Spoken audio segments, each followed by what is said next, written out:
Parker's question was, what are the best ways to teach job skills for people on the spectrum? I imagine there's a little bit of overlap there with those questions. Well, yes. I mean, okay, we've got kids in the pipeline right now. I'll give recommendations for that. But I want to make it emphasize it's never too late to start with an adult. Never too late to start because there's been 3 adult video game addicts that were weaned off with car mechanics. And one of them right now is fixing trains for the railroad. And they love them. And there's another kid that I just saw his picture. I was at an industry meeting, and he's got bushy hair, baseball cap, ADHD, somewhat autistic. He is now repairing tools for a tool company. Very, very successful. And he pays plenty of attention to that because it's something that he is interested in. You see, my mind doesn't think in broad generalities. My mind thinks in specific examples. I'm learning more and more about how the verbal thinker in education thinks very differently than I do. They have a broad concept like job skills, where I tend to use specific examples, either my own or somebody else, to illustrate a point because I'm a bottom up thinker. Think putting individual subjects in slots on a spreadsheet. That is how I think. So let's say kids in the pipeline now, let's start doing chores around age 5, clearing the table, just simple things like that. Then when they get around 11, that's where we got to find a time for the paper route substitute because we don't have paper routes anymore. And there are a lot of granddads that discover they're autistic when the kids get diagnosed and they had a paper route. So around 11, how about church volunteer jobs? How about farmers market volunteer jobs? Tasks done on schedule where somebody outside the family is the boss.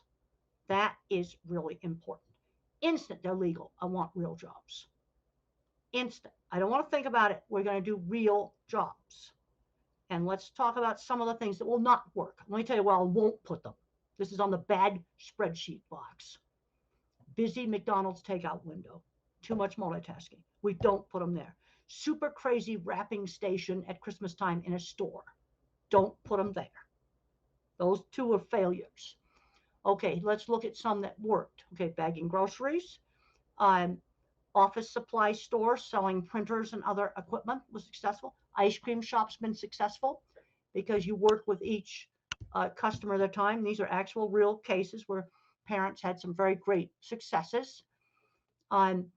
Instant illegal, they need to get a real job. I want to get the transition to work done before they graduate from high school. I don't want to think about it. We're going to do it. And forget the regular interview process. Let's go in the back door. Let's just use our connections. I'm going to give you another case of a success, one that I learned about this spring. These are recent ones. This person works at a food safety lab, a big national food safety lab, and his job is to receive the samples of food. They check it for E. coli, salmonella, all kinds of bad things like that. And it's very important it's done right, not to mix up the samples. That would be a disaster. Not to cross-contaminate the samples. They love him. And it was just gotten through the networking, family, friends. It was just gotten that way. And these are examples of real jobs that have been successful. And that's what we need to be doing. Okay, let's say we have somebody that's hasn't had a job. Let's say mid-20s, video game addict. Now, I'm not saying car mechanics is for everybody, but the visual thinkers like me, the object visualizers, often really like mechanical things. And there've been 3 successes with car mechanics. So I'm going to tend to push that. And I think there's a reason for it because my kind of mind is most likely to get addicted to video games. And the visual thinkers like me, we like art and graphics. Okay, you showed your new logo there in the beginning, and also like mechanics. And when I was out in the meat plants, we were installing equipment. I worked with skilled tradespeople and machinery designers that were either autistic, dyslexic, or ADHD. Some of them owned shops and had multiple patents. You know, this is all real stuff. And so we had to find a substitute for the video games. Now, another problem I see in jobs is autism is such a broad field. I mean, by the way, you know, Elon Musk is on the autism spectrum. This is Ashley Vance's book. And you see those Post-it notes? I put those in there when that book was first published because I thought he was autistic. Now I can say it. Those are like 5 or 6-year-old Post-it notes. They've been there for a while. I love that. But I love it's it. and then you've got someone who can't, that's nonverbal. Now this is where we get a problem with a job like bagging groceries. A lot of people don't differentiate to where that's a training job, one summer training job, and where it is a suitable career. There's some individuals where it would be a suitable career. For someone like me, it would not be a suitable career. You see, I'm not Absolutely. seeing that differentiation being made. So I want to add to your list that my son, I followed your advice, and the summer that my son turned 16, he was a camp counselor in training at the Ed Asner Family Center.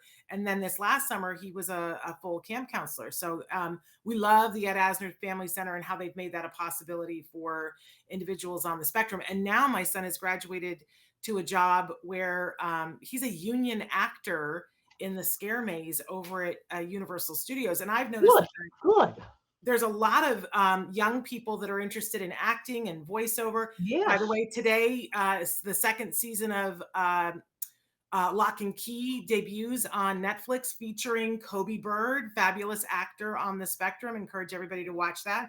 But we're seeing more and more people interested in that. How do you feel about that, Temple? I think that's wonderful. And I'm going to talk about a few of these chat items that have come up here. Okay. ASD wrote in here. Okay, maybe that's not the name. I'm sorry. That's We okay. mix video games with using vocabulary as a way of teaching speaking. If that works for you, do it. Because I don't recommend a total elimination of video games. What I'm recommending is severely limiting the time spent just playing video games. Because some individuals get friends through video games. But it's got to be limited. Because I'll tell you what I don't want to see. 8 hours a day on a video game and nothing else. And then another person wrote in here about the importance of real world experience. That's a whole chapter in navigating autism. We've got to prepare kids for the real world. I cannot emphasize that enough. Yes.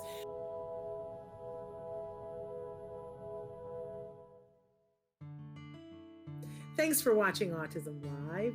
If you found anything helpful in this video, please give us a like. In fact, make sure that you smash that subscribe button on YouTube and give us a like on Facebook.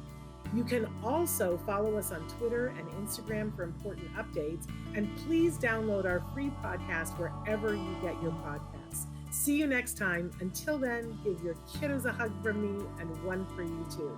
Bye-bye for now. To subscribe, click here. And if you'd like to check out some more of our videos, click here.